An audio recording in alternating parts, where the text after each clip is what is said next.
Hi all, I'm Trisha Peach, host of the Peach Buzz, and I'm so glad you have come back again this week. I talk about kids and family ministry, and today's topic is very, very important. We're going to talk about pastors doing counseling and why that can be a problem, many problems that go along with that. Those of you who haven't met me yet, I'm Trisha Peach. I'm the author of Your Children's Ministry from Scratch. I just completed my doctorate on my thesis was on why so many pastors leave ministry, and part of what I'm about to talk to you with pastors doing counseling goes right along with that. So let's jump right into it. Pastors doing counseling. I think first we need to define counseling. I've had to do a lot of pastoral counseling over the years. I was a full-time staff pastor for 22 years, many times at very large congregations.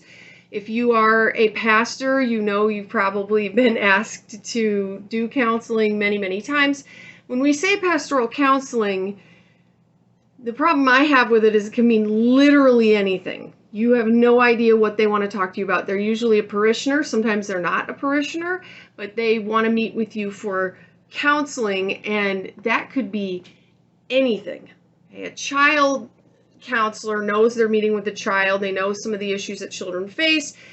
If you're a marriage counselor, you know you're dealing with marriage issues. When you're a pastor, you have no idea what they're going to bring into your office, and it could be literally anything. So what kind of things might you run into with pastoral counseling? You may have a couple that's arguing, maybe on the verge of divorce. Most pastors lament that the first time we see people is usually after they've already filed and are living separately. I think there's a stigma for marital counseling sometimes among Christians, and that's very sad that it's like 5 miles past too late by the time they meet with us. I'm not saying it's too late. I'm saying, why do they wait that long? Why do they wait that long to come get help? Stubbornness, stigma.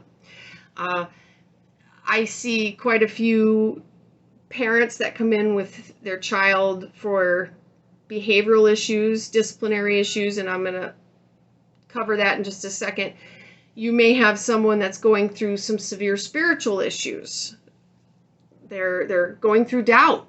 They're going through a lot of doubt. They're struggling with their faith. You may have someone that is seriously depressed, dealing with anxiety. There are a lot of reasons someone might come to a pastor, but I really want to talk about some of the issues that can arise. But secondly, why would someone go to their pastor and not a professionally licensed counselor? I want to make it clear, I am not a professionally licensed counselor. I'm not a psychiatrist. I'm not a psychologist. I have a doctorate, but all of my classes, of course, are in theology and church leadership. I am not qualified for those kinds of things, and this is going to be important here in a minute. Why do people tend to go to their pastor instead of a qualified counselor? Well, there's lots of reasons. There are a lot of reasons why they're going to find you before finding a professional counselor. Number one, of course, money. Many times they just assume, I can't afford this. I'm going to go to my pastor because it's free. This is an erroneous type of thinking, at least where I live. I don't know about where you live, but where I live, we can help people get on a sliding scale, and it's actually better if they do put some investment towards their mental health. They may be more prone to go to those visits. But money is usually the number one issue why someone goes to their pastor and not a licensed therapist. Number two, comfort level. They know you. They see you every Sunday and every midweek. They know you. You have some sort of a relationship, so they think, well, I'd rather go to you. I'm more comfortable. I'm anxious around doctors. Some people are anxious with doctors and dentists. So they know you, so there's that comfort level. My problem with this is that with that familiarity, that comfort level, there's some problems there because usually a therapist is not going to then be running into their client every Sunday and having dinners together and doing social activities together. That there's a boundary between a professional therapist and their client, or there should be. And pastors don't typically have that. And that comfort level also might lead the pastor to not say exactly what they're thinking because they're your friend. You should not be counseling someone who's your friend anyway. You're too emotionally tied into the situation. But that's one reason why people may go to you and not a professional counselor, because of that comfort level. I know you, you're my friend, that's why I'm going to go to you. Okay. 3, there's a stigma involved, and I wish this was not true. I wish it wasn't, but in some instances it still is. There's a stigma against going to a professional mental health person. So they think, well, it's okay to just go to my pastor, because if I go to a professional health therapist, a counselor, they have derogatory names like a shrink or the head doctor or whatever, that there's some stigma that, well, now I'm crazy, or I'm admitting defeat. And it's odd to me that we don't have the stigma with, say, if someone has cancer or if someone needs their appendix out. We never say you're weak, you're pathetic, just go to your pastor. Please don't. Do not come to me when you need your gallbladder surgery. There's probably a lot of people walking around alive today glad that I'm not a brain surgeon. Don't come to me with that. And I hope these individuals that have this stigma don't take the same approach with brain surgery. No, we have training on different things for a reason. People have specializations. Yeah, they may go to you simply because they have a stigma. They think that it's not a good thing to go to a mental health professional. And that's what I consider part of my job as a pastor, is helping people connect with the right mental health care. I'll talk more about that in a minute. 4, quick fix. This is one that really bugs me.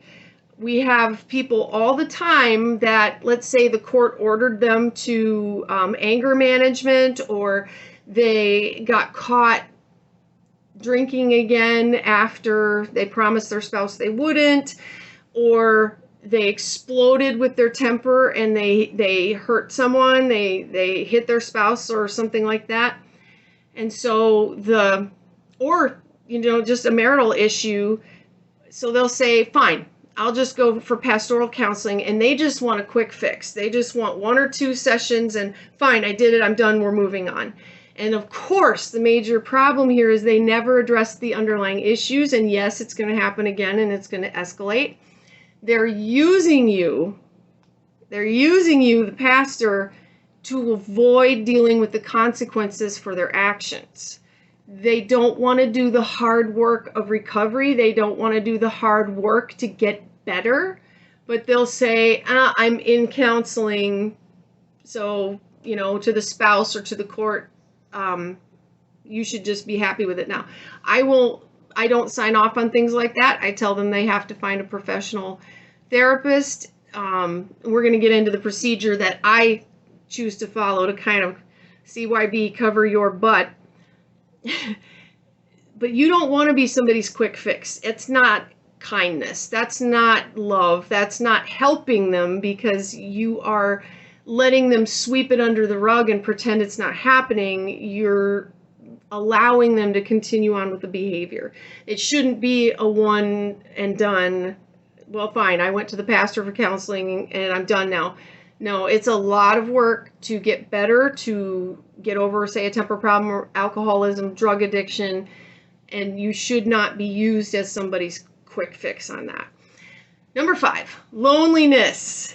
If you've been in ministry any length of time, you know exactly what I'm talking about here. You will have someone, sometimes it's an older person, sometimes it's someone that is isolated, they're living alone and they're lonely, and they want counseling from you every single week, and they're just telling you their entire life story, and it never ends. It's hours And part of that is loneliness. They don't have anybody else to talk to, so they're going for counseling to the pastor to just have someone to talk to. And this one is challenging, which is why you need to have guidelines in place.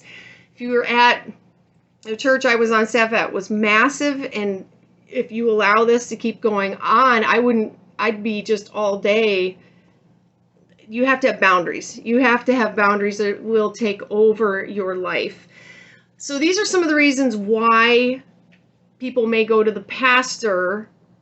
I suppose a sixth reason would be if they think everything has a spiritual cause, meaning they don't really believe in clinical depression, they don't believe in any of these things, and everything has a spiritual cause. But I think just as we pastors counsel people to go in and see their doctor, we should be counseling them to go in and see their doctor for mental health issues exactly the same.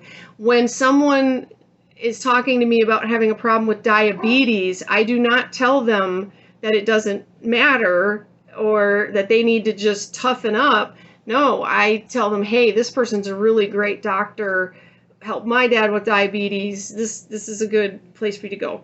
I see the pastor's role in these situations as being great at helping facilitate, helping that person find the right person. We as pastors are often frontline people, just like teachers, sometimes nurses, frontline people that encounter situations first and then need to direct people to the correct place to get help. If I really care about someone, I'm going to direct them to someone else. If they need their car fixed, I'm going to direct them to someone else. If they need surgery, and I'm going to direct them to someone else if they are having major depression. Absolutely. So this is the different reasons pastors, church leaders have been doing counseling for umpteen years on many various situations. What could possibly go wrong? So many things. So here are a few pitfalls for those of you that are routinely doing pastoral counseling. These are some of the things, just a few, that could go wrong. Number one, it can become a massive time drain. I found that I was being called on for pastoral counseling so much that I can't even get my other work done. I cannot get, there's such high need, and I realize that. People have such high need, but you have to have some boundaries in place that will take up your whole schedule and fast. Don't want that. Counseling 7 to 8 people began for me to take precedence over the ministry that I was trained to do and that I needed to do. My biggest obligation was to the families that I was there to minister to. I had 600 kids to worry about their programs, 276 volunteers to manage, the parents behind that. So I had a lot of other things on my plate. It will take over your job if you don't have boundaries in place. 2, very important, pay attention here. Most pastors are not trained counselors. I'm going to say it again to the people in the back. Most pastors are not trained counselors. If you have a trained counselor that has gone to school for this, that has experience in this at your church and on your pastoral staff, that is fantastic. Don't ever lose them. Keep them. That is a treasure. But most are not. And if I ask myself, what has my training prepared me for? My training has prepared me to do children's ministry and to work with families in crisis, and to facilitate all these kids programs in a church setting. I was never trained to deal with major depressive disorder, bipolar, and I can admit that to myself. And my point here is not to offend. I'm saying we need to admit where we do not have training. You cannot be everything to everyone. You cannot be everything to everyone. My mandatory pastoral counseling class was 3 credits. It was in my undergrad years ago. I don't remember a whole lot of it. That is not enough training for me to counsel in most situations. I have made a lot of use of local resources, like I took trauma-informed teaching. I'm trying to be informed as much as I can. I learn as much as I can so I can understand, but I also know where my limits are. And it's very important to know where your limits are. Number 3, very important. There's already been way too many scandals, inappropriate relationships between pastors and parishioners during counseling. Okay, they're late night at the church, one-on-one. It's completely inappropriate. There are not boundaries in place. What did we expect? What could possibly go right? But this is something that happens, and if you are the one saying, oh, it could never happen to me, then I'm most worried about you. And you're the one I'm most worried about because you're not paying attention. So I keep my door open whenever I am doing church counseling. I keep my door open. I oftentimes will invite my husband, who does have a degree in psychology. I never, ever, ever meet at night or off hours. I don't do that. I don't meet at McDonald's. I don't meet at their home. I don't meet at my home. You got to be so careful about that. If you think that it can't happen to you, even an accusation can be the end of your career as a pastor. And so many have fallen. If you say, well, it can't happen to me, that's just sheer arrogance. And especially when children are involved, you should not be getting off alone with anyone. That is just protect yourself, protect them, the parishioner. I'm going to talk about what I do here in a minute, how I approach this whole situation. Number 4, and you really need to, all of this, I hope you're taking notes. There have been many lawsuits already about pastors giving horrendous counseling advice, and they're calling it counseling, which makes it sound like you're a professional therapist, which you're not.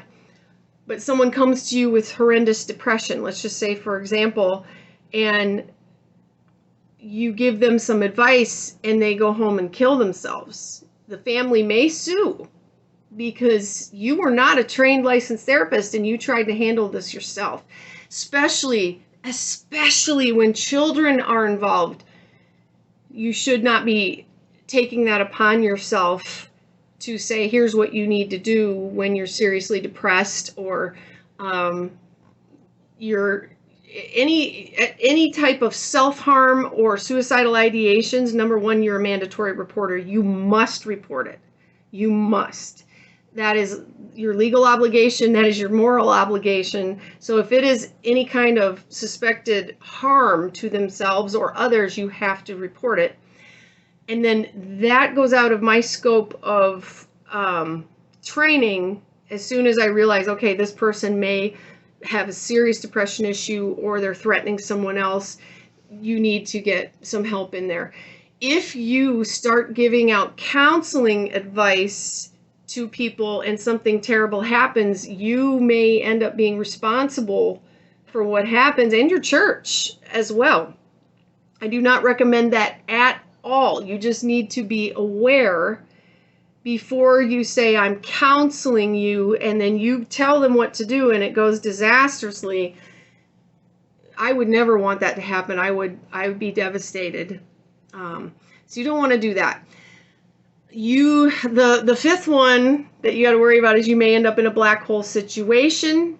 There are some people that it's like a black hole of need, and they seem to be addicted to drama. Again, that is not a professional diagnosis. I don't diagnose people, but they are addicted to attention and drama, and if they can't get it from you, they'll get it from somebody else.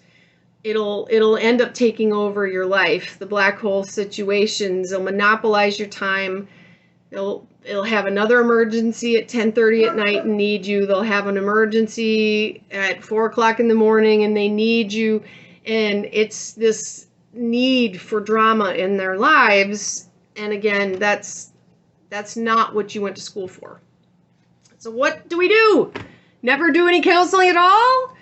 I do know churches that have forbidden their ministers to do any counseling at all. Again, where is the definition of counseling? Can somebody not come talk to you about a problem they're having? There's a blurry line there with pastors who are there to help people.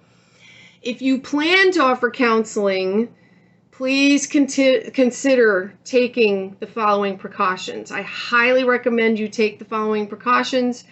Have these guidelines in place. You need to think about what you're going to do, what you're not going to do, boundaries. All right. I'm not telling you don't listen to people that have problems in your church. That's not what I'm saying. I'm saying you need to protect that person, yourself, and the people in the church. So, number one, what can we do? This is what I do now. I've learned the hard way. Number one, do not commit to counsel anyone at any time. Don't do that. That's overcommitting yourself.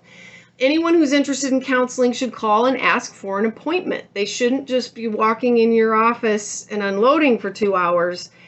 I have them call and ask for an appointment and specify what for. And if they say severe depression, I'm going to kill my, whatever that is, then we're going to get help immediately. I decide ahead of time and I put in writing what I am prepared to do in pastoral counseling and what I am not. For example, I do talk to parents all the time about parenting issues. That I have been trained on.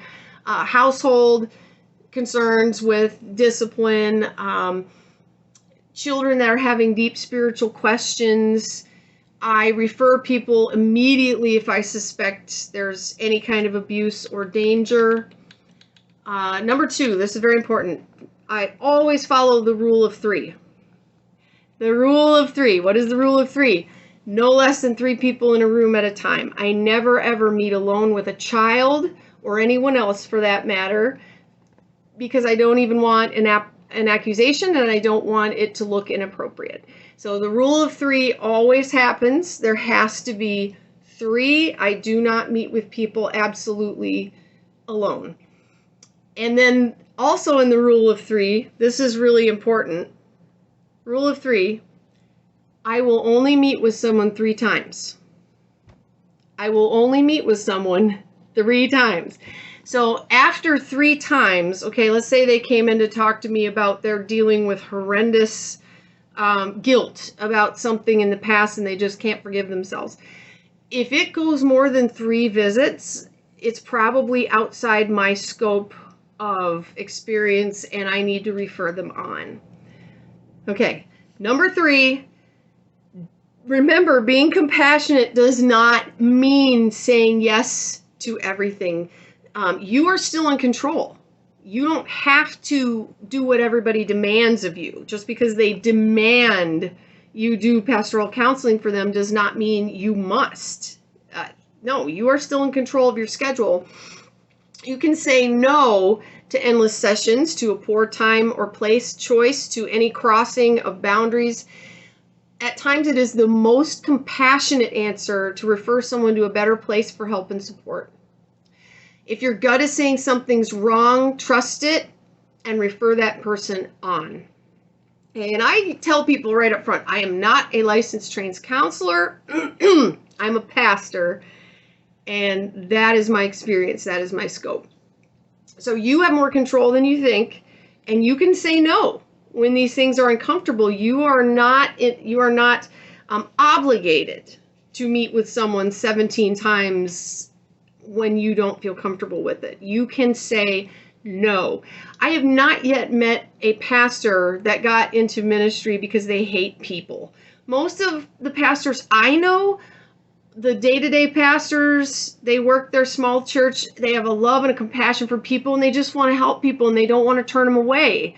And they're saying, okay, this person can't afford much, and they are desperate, and they need help. Okay, but a lot of times, the most loving thing you can do is refer them on and help them get the help they need. So that brings me into number 4, build a strong rapport with great professional mental health services in your community.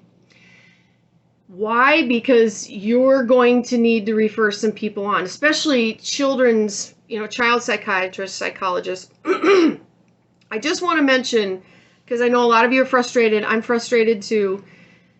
There is a massive shortage, as I understand it, nationwide for child psychiatrists and psychologists. Our local school, they're referring them. They're doing everything they can, but it's a 6-month wait to see a child psychiatrist, psychologist. Part of that is the pandemic. Part of that is it was bad before the pandemic, and now it's just worse. But what I hear from a lot of you is you got a child that tells you they're suicidal, they're going to kill themselves. So you tell the police, you refer them to a fantastic counselor, and it's a 6-month wait. So then the poor parent doesn't know what to do. They go to the local ER. The ER prescribes a medication. If the child still wants to kill themselves, they prescribe another medication. So sometimes by the time they get to the counselor, they're on 5 medications that they may not even need to be on, and they're contradicted. I saw this happen a couple of times, and I know then the mental health counselor is frustrated, but so the parent is frustrated, the pastors are frustrated.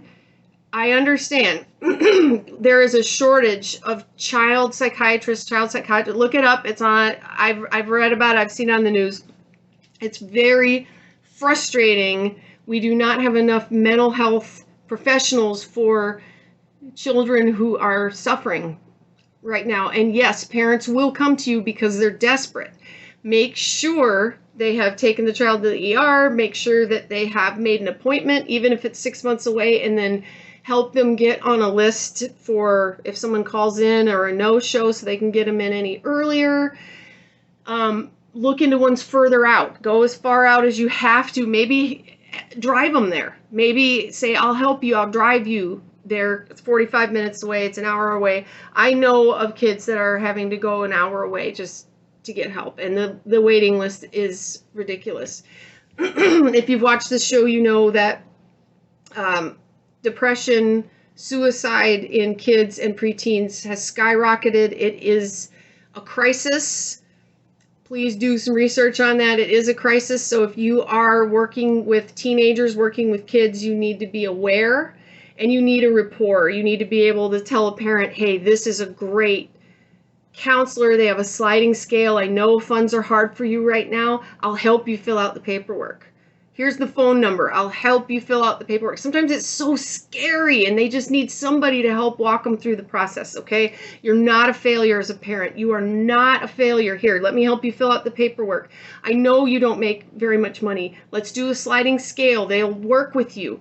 And this is, if you keep telling them this is the right choice, that this is a good thing, you may be the support they need at that time. That's what I see myself as a helping voice at that moment, because it's so scary for a parent to fill out the paperwork and try to call all these places and describe what's going on with their child and go, oh, I'll never be able to pay for this, and I don't know how to fill out the sliding scale things. And that's what I try to do, is help them with that.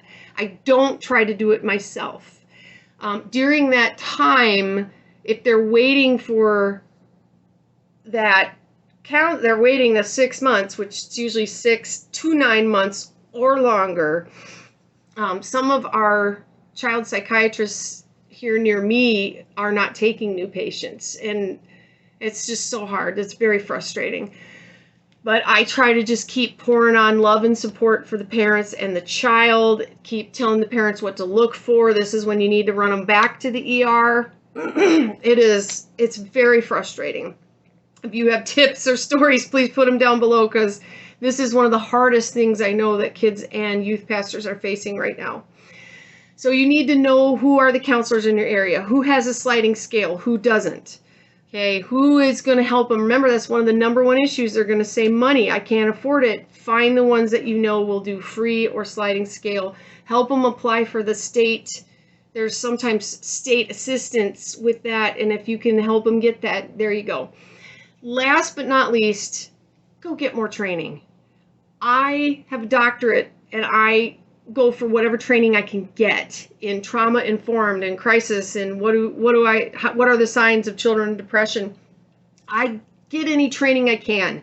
I'm not a licensed counselor, but I am a frontline person, and I tend to see this first, just like a teacher, a nurse, and then I have to know where to refer them on. I need to know the warning signs. I need to know what to do. I kind of got the point. I was a brand new pastor. I was on staff. I was only 21 years old. I didn't know what I didn't know. And a boy punched his fist through a glass window at the church. And I remember I was so mad. I could not understand why he did that, why he was being so out of control. But I didn't get on to him. I brought him in. I talked to him with the senior pastor and found out later from his grandmother 6 days before this, 6 days, he had come home from school. The boy was 9, and found his mother dead from an overdose of prescription pain medications. And he was angry. He was in a rage. And I remember thinking, I am out of my depth. I am not prepared for this. And I started taking grief training classes, how to work with kids in grief, offered through a local college, just whatever I could get. Free training is out there. We've got YouTube now. That kind of dates me. I was 21 and I'm 44 now. I will never get to the point where I don't need more training and ongoing training. I want to be prepared.